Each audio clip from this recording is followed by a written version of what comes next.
আসসালামু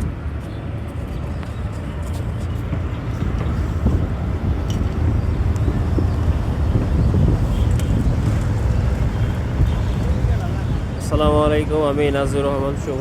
welcome to my blogs. তো আজকে আমি আপনাদেরকে দেখাচ্ছি হচ্ছে পুরান ঢাকার বুড়িগঙ্গা নদী।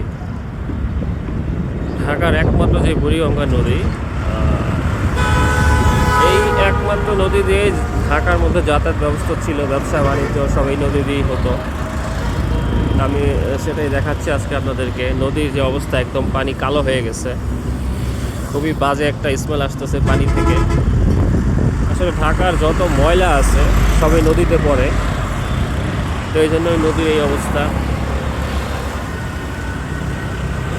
এই যে এই দুইটা লঞ্চ হচ্ছে সরকারি লঞ্চ, এমবি মধুমতি। এই দুটা বরিশাল যায়। আর এটা হচ্ছে ওরা যদি এখন সার্ভিস দিচ্ছে না, অস্টিজ, ওটা দুই পাশে পাখা, ওইটা এখন সার্ভিস দিচ্ছে না। আর ওই যে দেখতে পাচ্ছেন, ওইটা হচ্ছে সদরঘাট। এই যে আমি যদি দেখাই, এটা হচ্ছে সদরঘাট। রোদের কারণে দেখা যাচ্ছে না। এই দেখেন, এগুলো হচ্ছে বালুর কার্গো, এগুলো দিয়ে বালু নেওয়া হয়।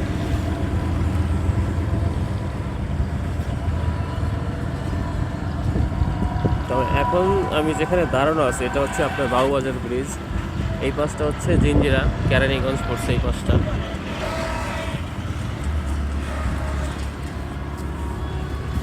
আর আপনার ওই পাশটা পড়ছে মিটফোর্ড, পুরান ঢাকা, সদরঘাট। এই যে আমি যদি একটু দেখাই, এটা হচ্ছে মিটফোর্ড হসপিটাল। এই যে, এবং আপনার ওই দিকে হচ্ছে সোয়ারিঘাট, চকবাজার, ওইটা ওই দিকে পড়ছে।